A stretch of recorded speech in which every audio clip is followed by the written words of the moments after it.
para maayos naman ang itsura. Mahirap talaga pag buhok na ang ano.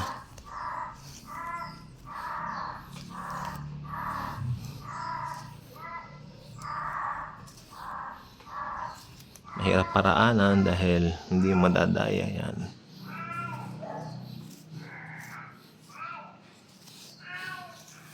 Kaya lang, lagi kayong presentable. Confidence sa sarili because ako, si Lord lang confidence ko. Hindi tayo pabayaan ni Lord.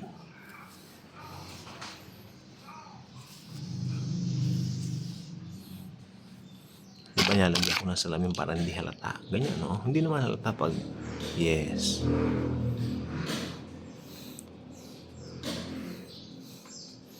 Hindi pa talaga pag ganyan mo.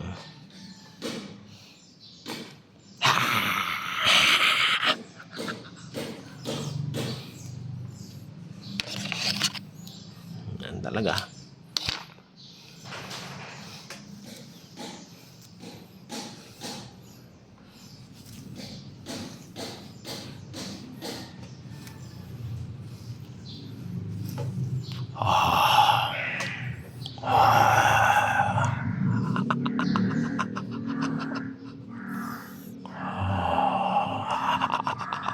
Kaya pang horror, no?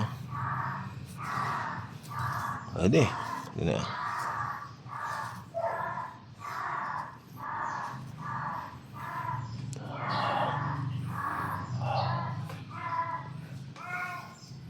Another thing.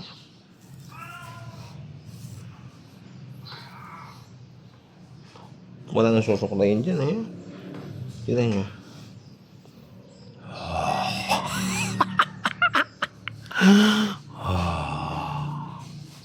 Horror ba?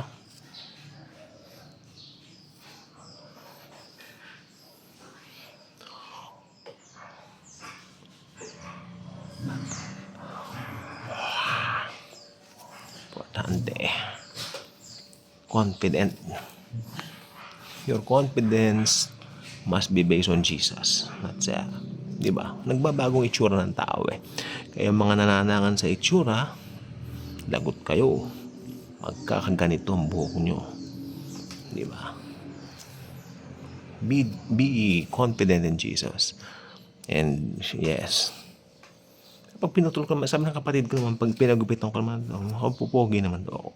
Gwapo naman kasi ang mukha ko eh. Ayan o. Very natural. Talagang, ito lang talaga.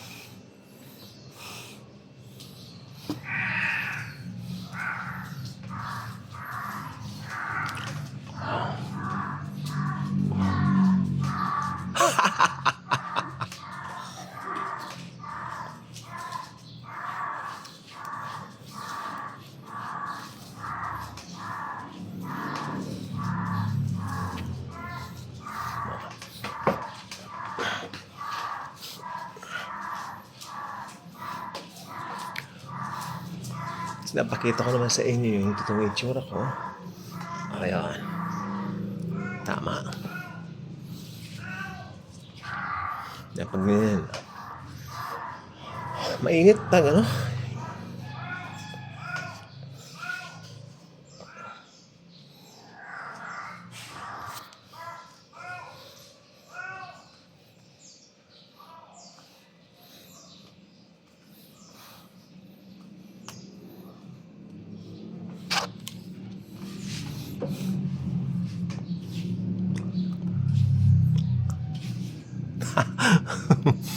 Joke lang yun ah.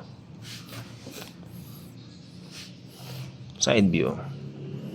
O, di ba ang pogi ko?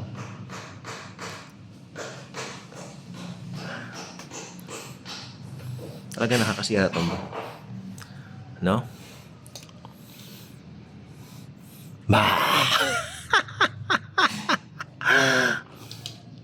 Pag nilagay yun, di halata eh. Mainit. Mainit po nga makulimlim tsaka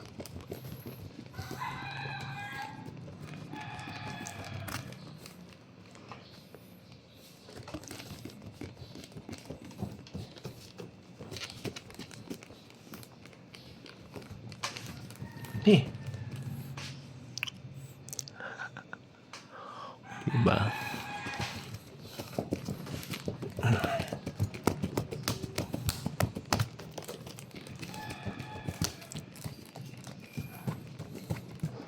Pag tumubo-tumbo ko, syempre pogi, o, tingnan nyo. Kaya di ba sa mga filter,